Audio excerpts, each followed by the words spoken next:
Life with me, Gina Marie. I'm going to talk to you about a little low carb thing we do. We try to cut all corners but not give anything up with our Breyers low carb smart ice cream. A couple of berries, a little monk fruit, and you've got a nice summer drink. Sugar is a silent killer to my joints and bones. The rice, bread, cereal are the worst. Try to cut out the carbs. Too much in the body creates inflammation, with arthritis especially, horribly. I notice a big difference when I keep my sugar intake very low. Be healthy, less sugar and carbs, and do strive to be happy. Here's what I get.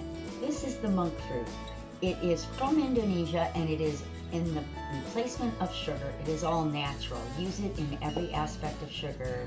Trying to lower carbs whenever we can, but never give them up. Watching the Sugar with Monk Fruit, strive to be happy and healthy. Watch for me on Lifetime, Life with Me Gina Marie. That's Life with Me Gina Marie on YouTube especially. Please subscribe. And thank you, Ben Sound, for the great tunes.